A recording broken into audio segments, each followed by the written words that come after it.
día como hoy, el 22 de noviembre de 1963, fue asesinado el 35 presidente de los Estados Unidos de América, John Fitzgerald Kennedy. Documentos TV les ofrece un excepcional reportaje, JFK, mi autobiografía, ganador de un Emmy especial, premio que concede anualmente la Academia de Artes y Ciencias de la Televisión Norteamericana. Este programa es una de las mejores recopilaciones de imágenes y palabras inéditas del hombre que simbolizó una generación y cuya muerte conmovió al mundo.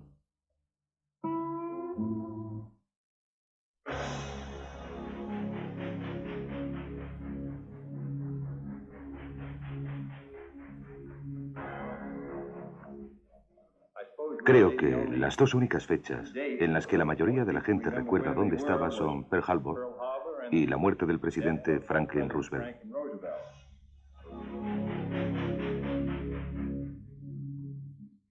Hace 2 años dije que me presenté en París diciendo que era el hombre que había acompañado a la señora Kennedy a París. Ahora estoy teniendo una sensación muy parecida al viajar por Texas.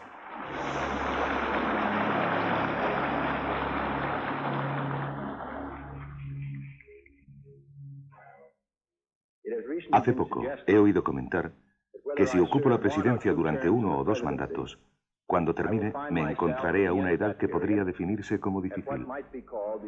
Demasiado viejo para empezar otra carrera y demasiado joven para escribir mis memorias.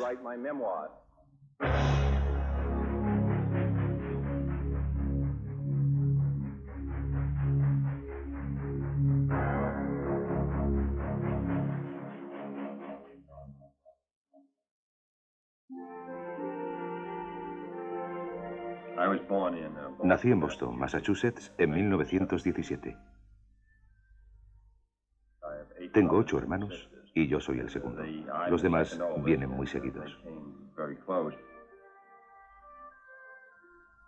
Fui a la Devotion School, que es un colegio de Brookline, en Massachusetts. Y luego, cuando nos trasladamos a Nueva York, fui al colegio Riverdale, que estaba en la ciudad donde vivíamos. Y más tarde al colegio Choate, que era una escuela primaria de Wallingford, Connecticut. Éramos 4 chicos y 5 chicas. Es estupendo crecer en el seno de una familia numerosa. Creo que tiene muchísima importancia. Creo que no es posible tener 9 niños en una casa si no hay una figura de autoridad un poco rígida. Mi padre se encargó de ello, pero en su justa medida, y creo que a todos nos sentó muy bien. Good evening, ladies and gentlemen. At this time, we're indeed pleased to have with us in our studios Mr. John F. Kennedy, son of Ambassador and Mrs. Joseph P. Kennedy. Tell me, Mr. Kennedy, where did you go to school? Well, I attended Harvard. I just finished there this June. And what are you studying at the present time? Well, I studied international relations there, and I plan to go on to law school the next 3 years and study law at Yale University. And may I ask, what are your plans for the future? Well, I don't know exactly yet. I'm interested more or less in working sometime in my life for the government, but I haven't really decided as yet. I was not very active in politics at Harvard, and I don't think that there was any indication that I was going to adopt it as a career. But I'm not sure that that is surprising. I don't think that politicians at college and school necessarily ever turn out to be politicians.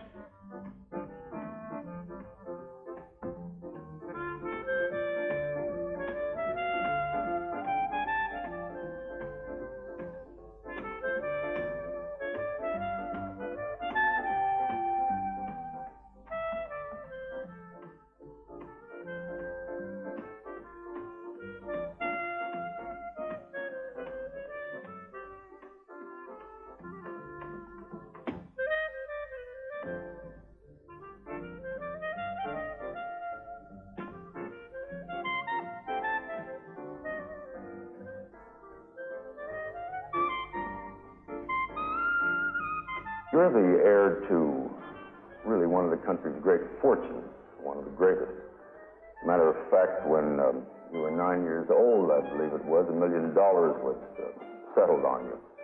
And in view of really great fortune, you might well have turned to a life of ease, pleasure-seeking, spent between Palm Beach, let us say. Well, I must say that I think a life of complete leisure is the hardest work of all.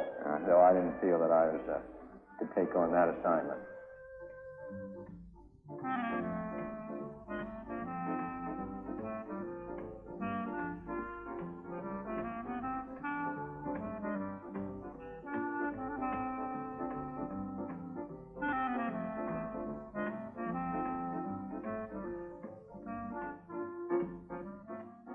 Vivir junto al mar. Creo que todos los que podían iban en esa dirección. Yo pasaba mucho tiempo navegando en barcos. Por eso cuando parecía que se aproximaba la guerra, a mí me interesó entrar en la marina. Y luego, cuando acabó la guerra, quedó un puesto vacante de representante en el Congreso del distrito donde yo vivía. One man stands ready to serve you as congressman for the next 2 years. His name is John F. Kennedy. La primera vez que entré a formar parte del Congreso en 1946, representaba un distrito de Massachusetts muy pobre. Mi abuelo lo había representado 50 años atrás. Mi padre había salido de ese distrito, igual que mi madre. Teníamos muchos problemas. La vivienda, muchas familias necesitaban asistencia. Creo que cuando uno se convierte en representante de la gente, en su portavoz, debe asumir la obligación de ayudar a la gente que necesita asistencia. Bien porque necesitan buenos colegios y son jóvenes, o porque están enfermos cuando son ancianos, o porque su vivienda es inadecuada. En realidad, mi postura sobre la necesidad de una legislación social la desarrollé de forma pragmática mediante la observación únicamente. Creo que el único modo de mantener una sociedad libre es cubriendo las necesidades de la gente, creando un clima en el que la economía pueda funcionar. Hello, ladies and gentlemen.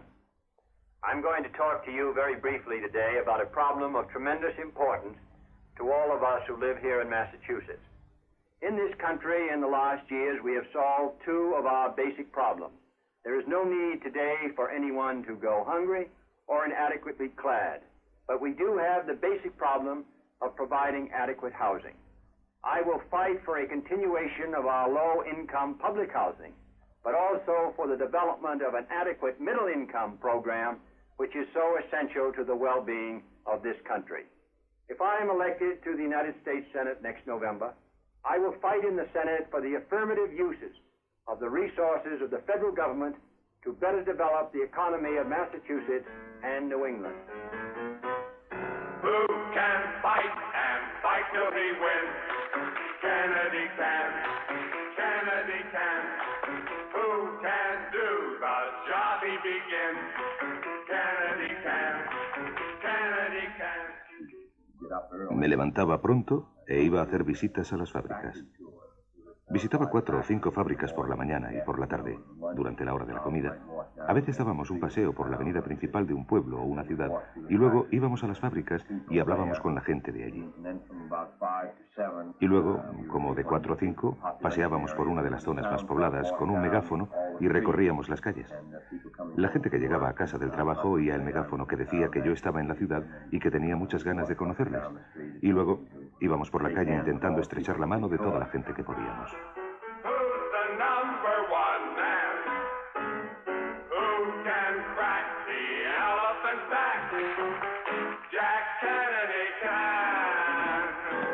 Congressman Kennedy, how do you feel about your race for the Senate up here? Well, I think it's going very well, and of course, have great expectations. I think the state's going Democratic, and I think that the ticket's going to be successful.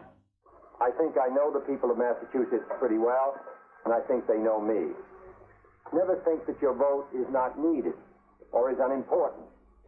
I hope you will find it possible to cast a vote, for which I will be very grateful. Bobby, my brother Bobby, who managed the campaign, perhaps he could give us some idea more up to date of what the final figures were. Well, I think that from what we got up to about 20 minutes ago, that you were winning by about 70,000. There's about 100,000 more votes could come in. I think that plurality will remain. That's out of about 2 million 250,000. Yeah. So I think that's about 5% of the vote. Good, fine. Well, I guess you're glad it's over, aren't you, Bobby? I am, Jack.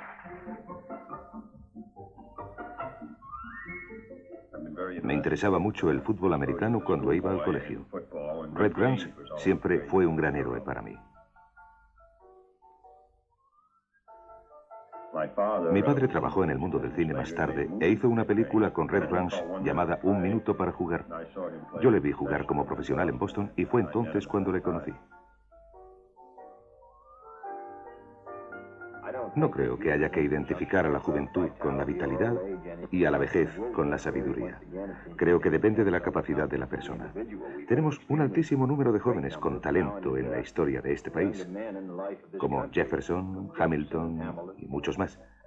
Y también muchísimos ancianos con altísimos valores personales.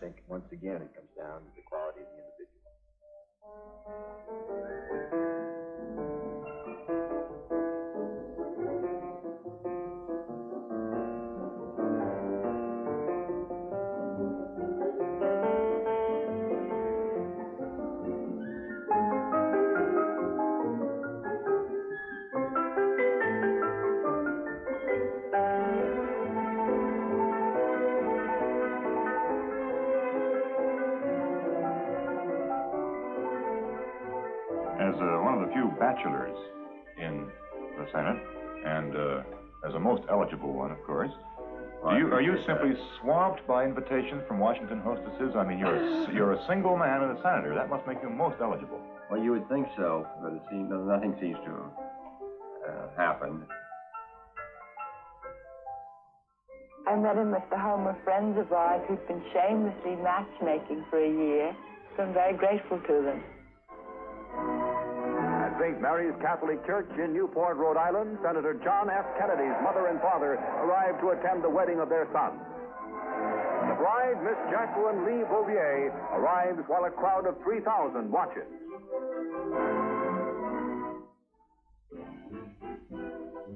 Well, I met her 3 years ago at a dinner here in Washington. She used to be the inquiring photographer for the Times Herald at that time.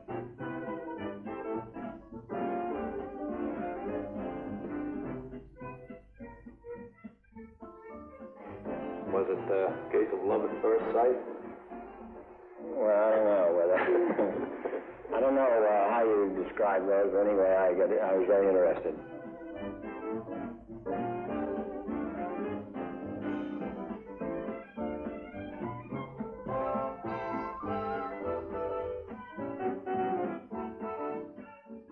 Mrs. Kennedy, where did you go on your honeymoon? We went to Acapulco, Mexico. Do any fishing? Yes, my husband caught a 10-foot sailfish, which he has in his office. Is fishing one of your hobbies? Well, I have done a lot of fishing, off and on through the years. Some down off Florida some time ago. Then during our honeymoon, we went to Mexico, and I fished down there. That's the dirtiest laugh. We better just, and I went fishing down there. Let's change that. Where would you like to live? Well, I suppose in Boston, because, well, that's where he comes from and where he belongs. I suppose any other place you'd be sort of drifting. You want to be with him? Yes. You're pretty much in love with him, aren't you? Oh, no. But I said no, didn't I? Yes, you did. You want to do it again? I was hoping you wouldn't say anything because your reaction was wonderful.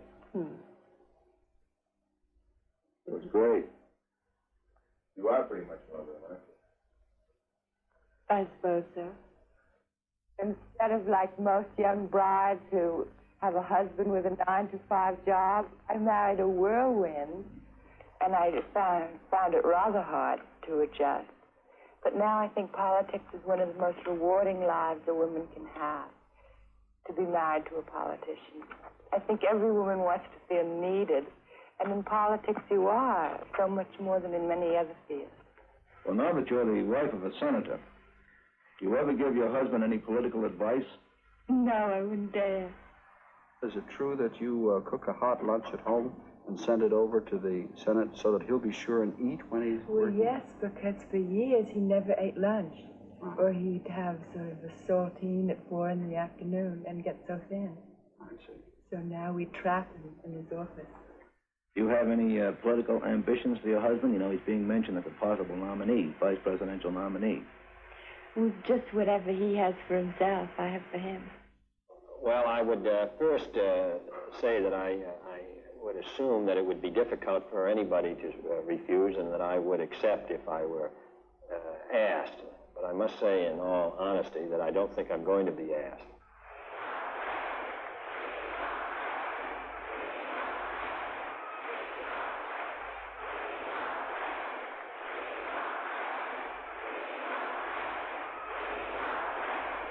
John Kennedy is something fresh. John Kennedy brings the vigor and youth and the fresh breezes that blow through this great nation of ours. John Kennedy has a voice and a personality that will appeal to young people. I give you Jack Kennedy as the next vice presidential nominee and the next vice president of the United States. Next is proudly cast its vote for that fighting sailor who wears the scars of battle and that fearless senator, the next vice president of the United States, John Kennedy of Massachusetts. Después de 1956, fui candidato a la vicepresidencia compitiendo con Este Esquifola. Me ganó por unos 20 votos en la convención. Alguien dijo una vez que la política no se comprende del todo hasta que uno no es derrotado. Es entonces cuando se muestran claros todos los misterios. La gente no se da cuenta de lo que le está pidiendo a un político cuando quiere que haga lo correcto, porque, aunque él quiere hacer lo que debe, eso significa que tiene que dejar su carrera y renunciar a los intereses que tiene en su trabajo y a la seguridad de su familia y a todas esas cosas. Y eso es pedir un enorme sacrificio. Good morning, all you ladies who may be there. I'm very happy that you could be with us at home with all of my family this morning. If you would like to call with any questions about my record in the Senate or my stand on any issue, please call me right now at Stadium 2-0270 or Stadium 2-0271 or 0272. Jackie, Jean, and Eunice will act as my operators and give your calls to me. You think that our light bill is too high? Well, the regulation of light and the price of those commodities comes under the state commission. It doesn't come under the federal government, and I really haven't got information on it to give you a really intelligent answer. How many babies did you kiss in this campaign? Well, I didn't kiss enough, I guess, but I did manage to. There didn't seem to be much desire on their part, but in any case, we saw a lot of mothers whose hands we shook in. I think your wife will make a better senator than you. What do you think? I agree with her. Oh. In any case, I have the benefit of her advice. Thank you very much. So maybe I'll improve. Yes. And now I'd like to have you come over and meet what I hope is our greatest rooter, but is our greatest campaign worker in the future, our daughter Caroline. Caroline, why don't you come over here and see what's going on? Election day is just 1 week away. Next Tuesday, exercise your right to vote and re-elect Senator John F. Kennedy, United States Senator.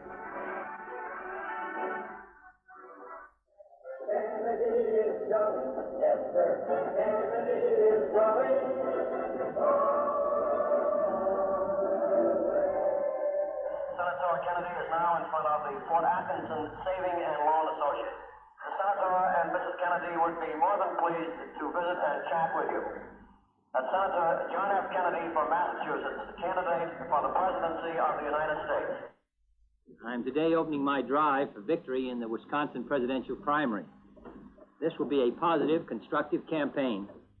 Newsmakers, 1960.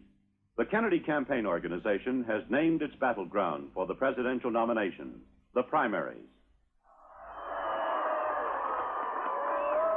I have chosen to go in the primary route. And if I can't win primaries, then quite obviously I'm not going to be nominated. If I could not win in Wisconsin, as it is the first major contested primary, in the sense that Senator Humphrey and I are both running against each other, I would think it would make my task a good deal more difficult if I were unsuccessful in Wisconsin. On the other hand, if I am successful in Wisconsin, I think it's going to make my task a good deal easier. So Wisconsin, in many ways, is a turning point. Everyone is voting for Jack, 'cause he's got what all the rest lack. Everyone to back Jack. Jack is on the right track, 'cause he's got high hopes.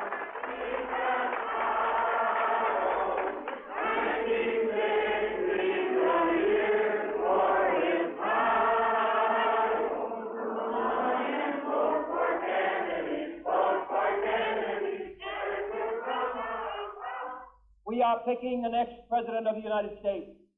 We are picking the leader of the free world. Well, this week, my sister Eunice was in Wisconsin, my wife, Jackie. My two brothers are in Wisconsin, Bobby, who's really sort of directing our effort there, and my brother Teddy's there, except his wife's about to have a baby. I would like to ask Senator Kennedy, how can we stop the religious issues that keep coming up to confuse the public? Well, I think that, I don't mind.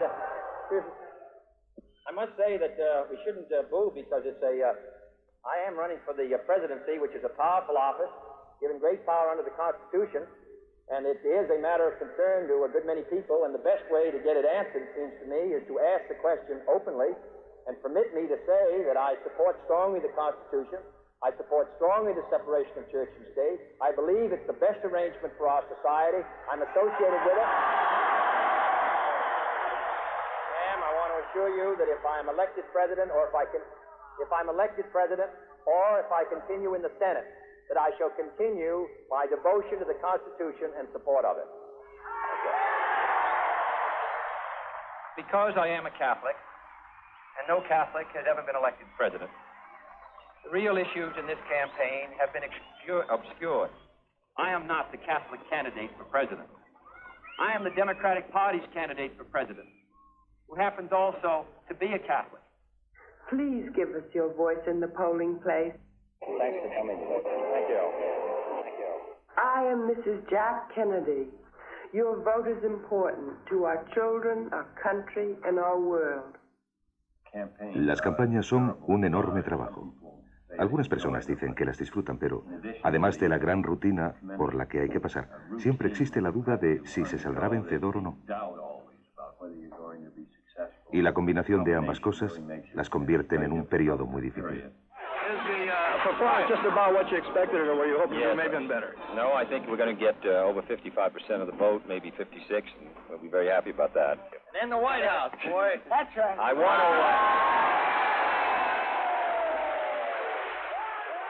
I don't run for the office of the presidency, saying that life in the 60s will be easy, because I don't think it will be. I think it will be a very dangerous time for us all.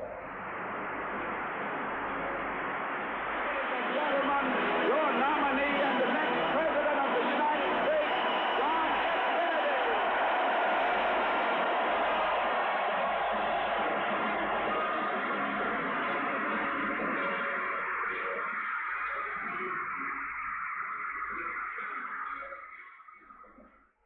This is an important election. In many ways, the most important election in the history of this country.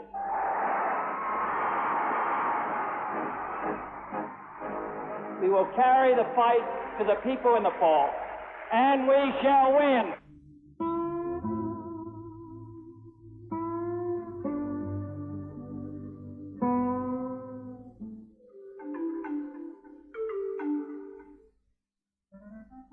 Vaya a donde vaya, recuérdale cuánto le quieren en casa.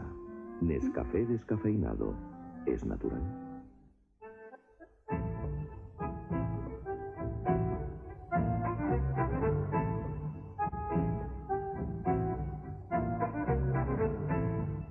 Soy Frank Capra Jr. Mi padre es Frank Capra, el famoso director de cine. Inventar el cine fue todo un reto para los pioneros del naciente Hollywood. Frank Capra fue uno de ellos. Soñador, alegre, divertido, creó su propio estilo. Creo que, como puede verse por la respuesta del público a sus películas, estas tienen mucho que decirnos todavía hoy. Creo que todos necesitamos grandes dosis de su optimismo y de su confianza en nosotros mismos. Situaciones asombrosas, luchas cotidianas, fuertes sentimientos. Y por encima de todo, actores. Grandes actores en manos de un director de carácter. Frank Capra. Frank Capra está con ustedes en la 2. Los jueves por la noche en Cine Club, Películas con Firma, en la 2.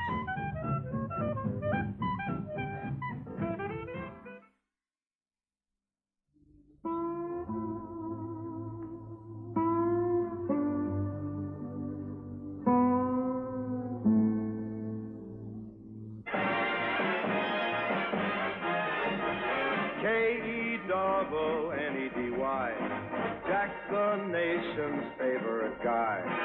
Everyone wants to back Jack. This is your old friend Cab Calloway, folks, singing in praise of Senator John Kennedy, the man I'm swinging my vote to on November the 8th. Ella Fitzgerald swinging on down to vote for Senator John F. Kennedy for president. He's it. Come on and vote for Kennedy. I'm taking our case to the American people. The issue is before you. And I am confident that in November, you'll make a choice for progress, not for standing still. Kennedy, just keep rolling along.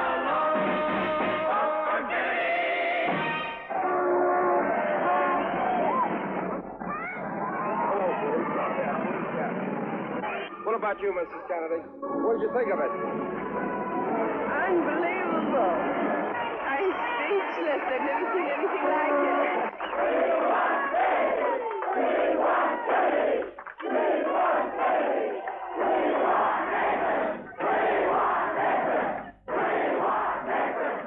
I run against a candidate who reminds me of the symbol of his party, the circus elephant, his head full of ivory, a long memory and no vision, and you have seen elephants being led around the circus ring. They grab the tail of the elephant in front of them. Can you imagine if this country elects a Democratic House and a Democratic Senate and elects Dick Nixon, Republican President of the United States, and then Lyndon Johnson and Sam Rayburn go over to meet with him as the leader of the Congress and sit down with Dick Nixon, who in 1952 said Adlai Stevenson had a degree from the Cowardly College of Containment, in 1954 called Truman a traitor, in 1960 called me a liar, in 1960 called Lyndon an ignoramus. Lyndon says he called me one. No, I say he called Lyndon one. He called me rash, improved, reckless, naive, and uninformed, but he called Lyndon an ignoramus. You think he's going to get down and work with him? They say, repudiate Eisenhower. And may I say, I am sick and tired of hearing my opponent run down the President of the United States and his administration. Oh, I know. After he hits him below the belt, he says, oh, I didn't do it. I didn't mean Eisenhower. I meant Nixon. To show how desperate and despicable this campaign has become, they're handing outside defense plants a poster which says, Jack Kennedy is after your job. I'm after Mr. Eisenhower's job. I just want to see if the position of the lectern is right. Will you take camera 2, please, Roger? What does the cut, the cut means, that's it? Get out, Grace. 5 seconds. Right? No, what I mean is you want to quit quickly or how well, much? we figure when you see 30 seconds, Then try to bring it. All right. And then the cut is, that's it. And then Howard will give you a few seconds over the cut and then bang, Yeah, I bang. understand. Sure. We'll cut it. Come on. Stay right there, Mr. Kennedy. Pull the phones back and filing, please. Looking right at the camera here. Do that again. Take care. Take it again, Candy. Look this way, please. All right, I'm one more. Thank you. Okay. Now. Can we clear the shot now? Will everybody just move back, please? Will you hit the 1-minute switch, please? You hear me now, speaking? Is that about the right tone of voice? It is a pleasure to be here tonight and to participate in this program, which opens up a series of discussions. Let me make one thing clear. Senator Kennedy has a responsibility to criticize those things that are wrong, but he has also a responsibility to be right in his criticism. I really don't need Mr. Nixon to tell me about what my responsibilities are as a citizen. I've served this country for 14 years in the Congress, and before that in the service. I have just as high a devotion, just as high an opinion. What I downgrade, Mr. Nixon, is the leadership the country's getting, not the country.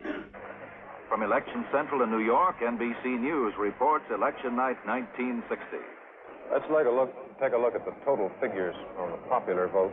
It stayed very close throughout the evening. Neither one has pulled away at any time. The odds have now shifted in favor of Vice President Nixon carrying. Here we come back to the powerhouse again in the West, the 32 electoral votes of California, and they still show that Kennedy will lead the state. And in Oklahoma, a vast victory for Nixon, far more. Kennedy still ahead.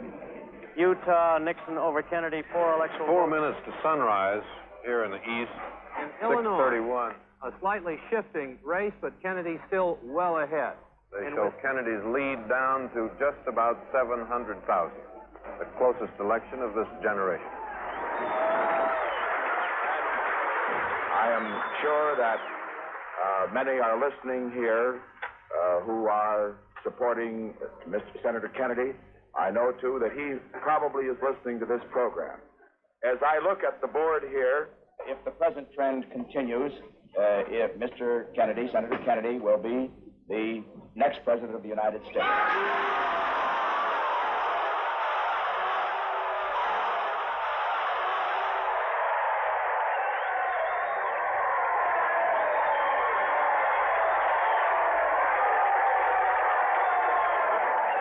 I ask your help in this effort, and I can assure you that every degree of mind and spirit that I possess will be devoted to the long-range interests of the United States and to the cause of freedom around the world. So now my wife and I prepare for a new administration and for a new baby. Thank you.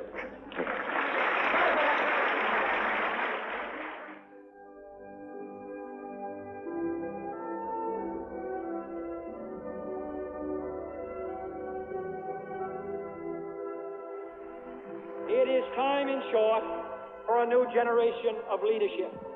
All over the world, particularly in the newer nations, young men are coming to power. Men who are not bound by the traditions of the past. Men who are not blinded by the old fears and hate and rivalries. You, John Fitzgerald Kennedy, do solemnly swear I, John Fitzgerald Kennedy, do solemnly swear that you will faithfully execute the office of President of the United States that I will faithfully execute the office of President of the United States and will, to the best of your ability, and will, to the best of my ability, preserve, protect, and defend the Constitution of the United States. preserve, protect, and defend the Constitution of the United States. So help you God. So help me God.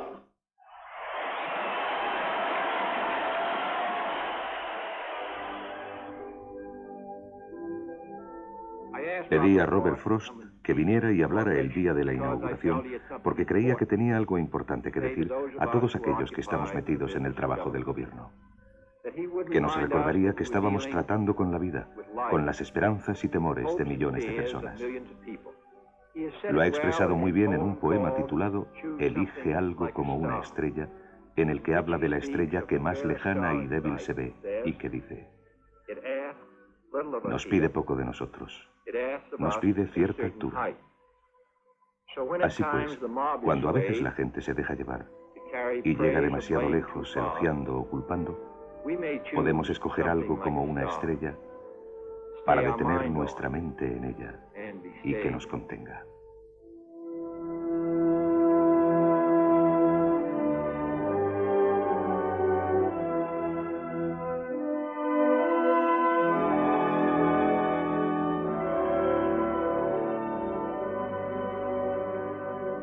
When power leads man towards arrogance, poetry reminds him of his limitations. When power narrows the areas of man's concern, poetry reminds him of the richness and diversity of his existence. When power corrupts, poetry cleanses.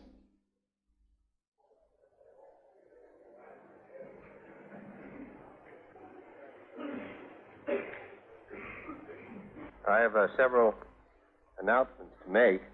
First is one made at the request of Mrs. Kennedy. Since the election, the birth of our son, and the inauguration, Mrs. Kennedy and I have received over 100,000 letters and telegrams of congratulations and good wishes. They are now building up in available rooms at the White House. Unfortunately, it's not going to be possible for us to acknowledge and answer as we would like to answer each and every message. And therefore, I wish to take this opportunity on behalf of Mrs. Kennedy and myself to thank everyone who has been so kind and generous. Mr. President, ever since you permitted the telecast of press conferences, a great deal of attention has been paid to little things that occur, especially in the home offices of newspapers. Would you save us a couple of hours' work tonight and explain what the Band-Aid is doing on your left hand? Well, I cut my finger when I was cutting bread. Unbelievable as it may sound. Creo que la prensa es un arma muy valiosa para la presidencia, porque creo que no existe ninguna duda de que si no tuviéramos una prensa libre y con capacidad crítica, habría una tendencia mucho mayor hacia limitar la información que le llega al presidente. Existe un gran mito sobre que al presidente solo se le cuenten las cosas buenas.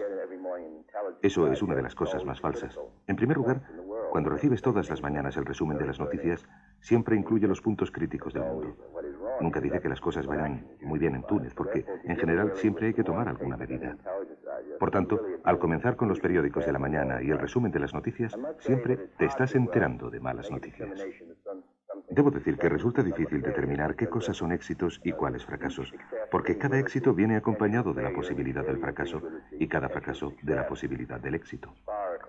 Hasta ahora, desde luego, la mayor decepción ha sido el desastre de abril de 1961 en Cuba, y supongo que nuestra mayor satisfacción fue cuando conseguimos la retirada de los misiles ofensivos en Cuba, más o menos un año después.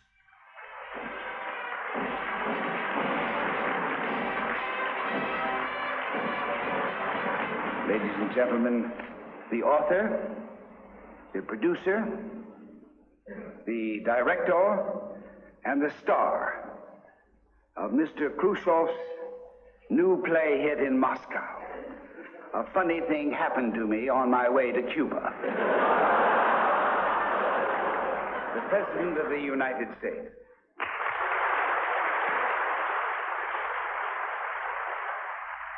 We have the 6 award winners.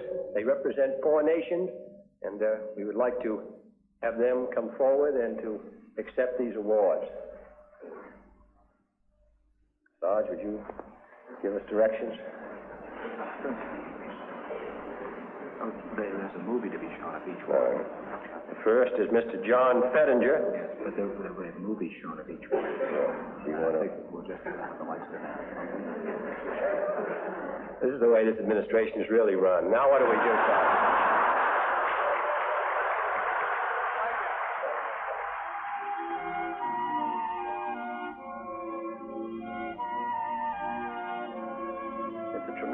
Pasar de ser senador a ser presidente supone un cambio tremendo.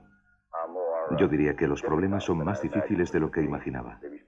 Las responsabilidades que tiene Estados Unidos, mayores también de lo que imaginaba, así como las limitaciones sobre nuestra capacidad de poder lograr un resultado favorable. Resulta mucho más fácil pronunciar los discursos que emitir finalmente un juicio sobre las cosas, porque desgraciadamente la opinión de mis consejeros suele estar dividida. Si escoges el camino equivocado, y a mí a veces me ha pasado, el presidente soporta la carga. La responsabilidad es tremenda. Mr. President, your brother Ted recently on television said that after seeing the cares of office on you, that he wasn't sure he'd ever be interested in being the president. I wonder if you could tell us whether, if you had it to do over again, you would work for the presidency, and whether you can recommend the job to others. Well, the answer is the The first is yes, and the second is no. I don't recommend it to others. At least for a while. A personal question, sir, if I may. It's been reported that you've returned to playing golf again. I wonder if you could tell us how you feel and how you enjoyed returning to what has been reported one of your favorite sports.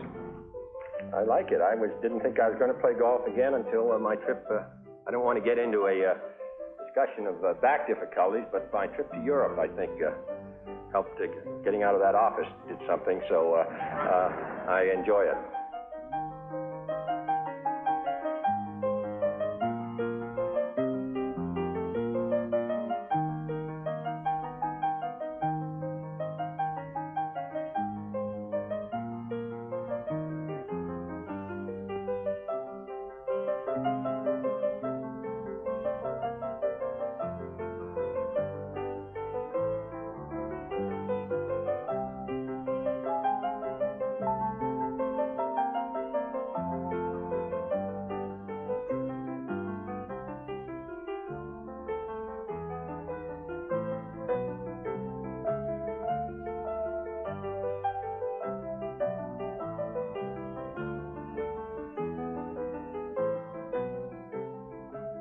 The Vice President once said the only thing keeping us going, not the programs, but my wife and Caroline, but we believe that the programs are also important. I think the major role of the First Lady is to take care of the President so he can best serve the people. She can't expect to be a completely private person. She will have an official role which she must play and accept with grace, and to not fail her family, her husband and her children.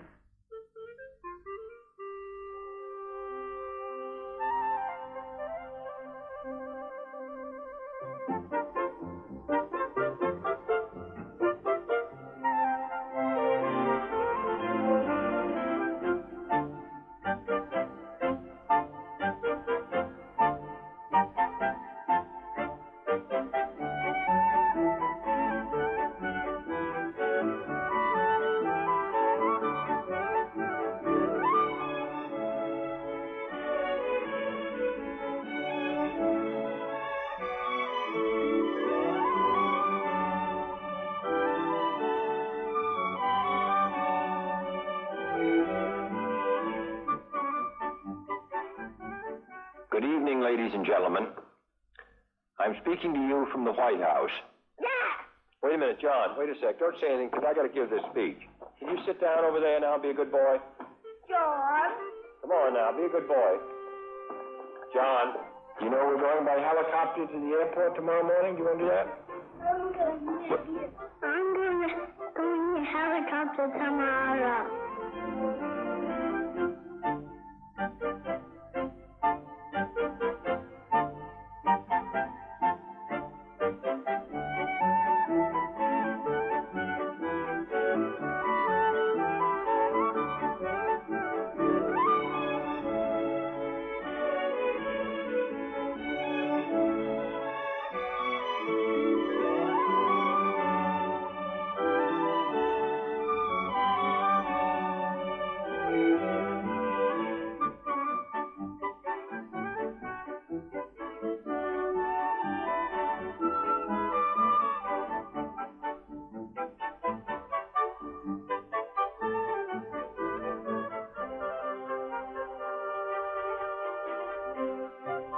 Just shortly after the Bay of Pigs, I asked you how you liked being president.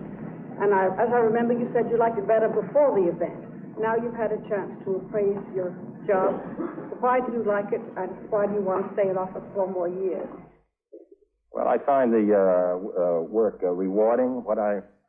Whether I'm going to stay and what my intentions are and all the rest seems to me still many months away. But as far as the job of president goes, it's rewarding, and I've given before this group the definition of happiness of the Greeks. I'll define it again. Full use of your powers along lines of excellence. I find that, therefore, the president provides some happiness.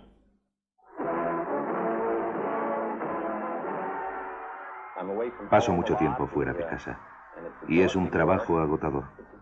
Está muy involucrado en tu vida y la presión es tremenda. Y las responsabilidades son enormes. Soy el representante del partido político más antiguo de Estados Unidos y uno de los más antiguos del mundo aún existente.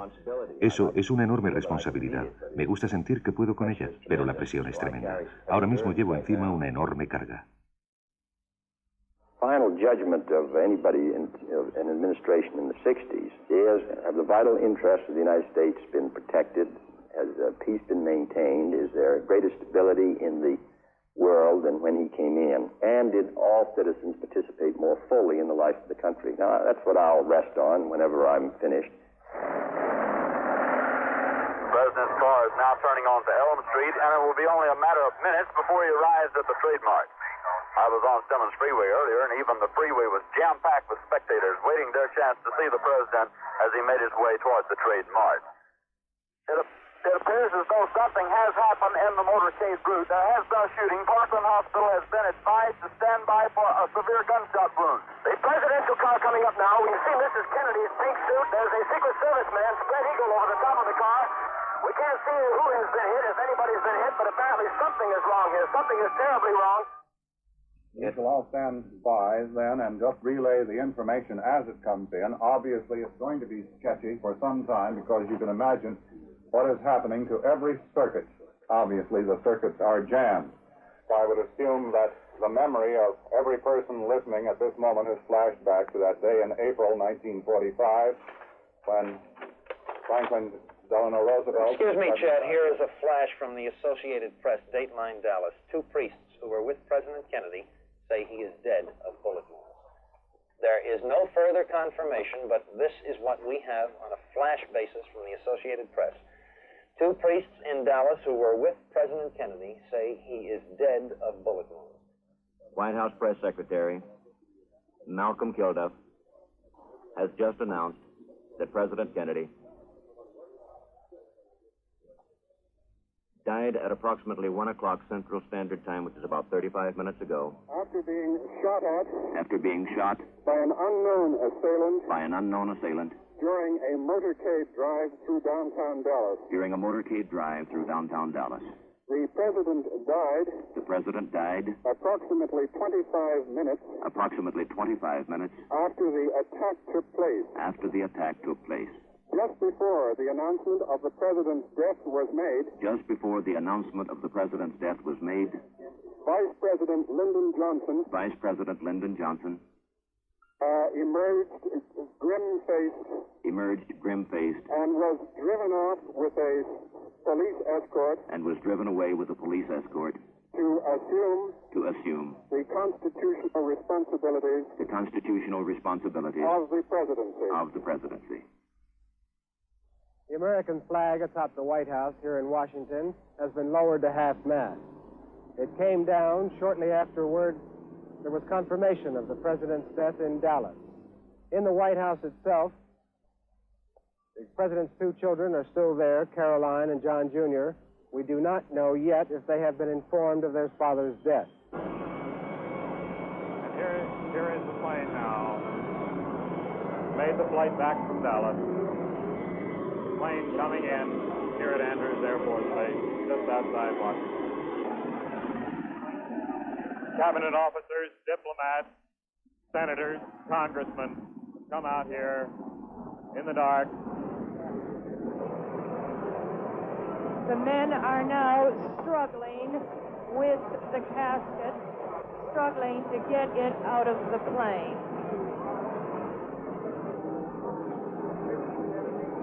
Behind the casket is Mrs. Jacqueline Kennedy.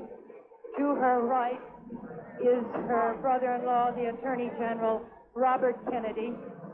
They are helping her down out of that carrier that has just brought down the casket.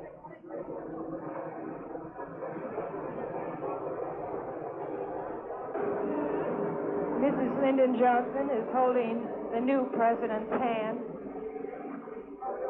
Mrs. Kennedy is apparently getting into the ambulance, the Navy ambulance, with the casket. Now President Johnson is moving towards the Army helicopter for the flight to the White House.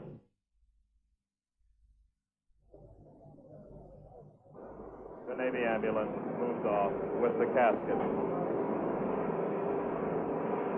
And so, events which started swiftly, completely unexpectedly and shockingly in Dallas only a matter of about 5 hours ago have gone virtually full circle.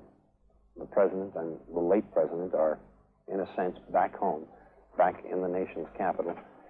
The business of running and governing this nation will go on.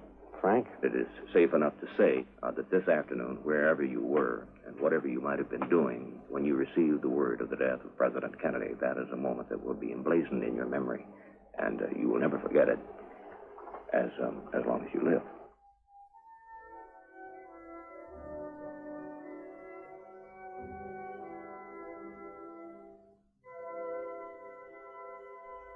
Anhelo un estupendo futuro para América.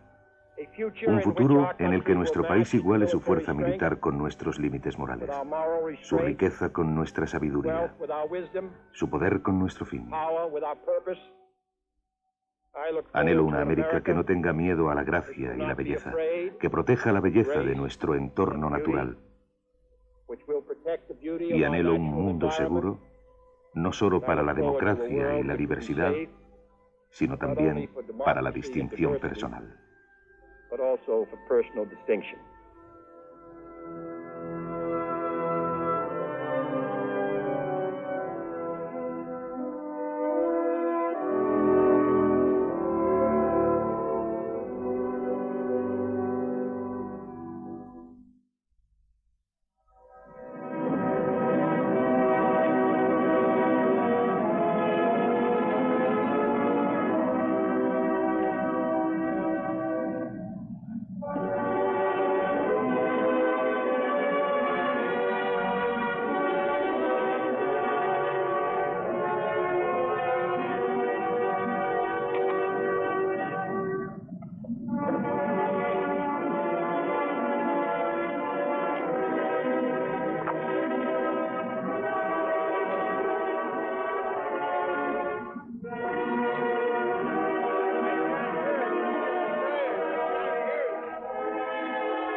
Verdaderamente, no sé la razón por la que todos nos sentimos tan vinculados al mar. Creo que es porque, además del hecho de que el mar cambia y la luz cambia y los barcos cambian, es porque todos procedemos del mar.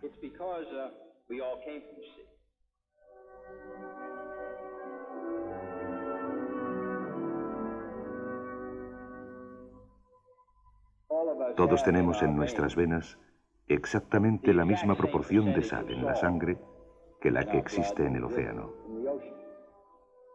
Por tanto, tenemos sal en nuestra sangre, en nuestro sudor, en nuestras lágrimas. Estamos vinculados al océano. Y cuando volvemos al mar, ya sea para navegar o para contemplarlo, estamos regresando al lugar de donde procedemos.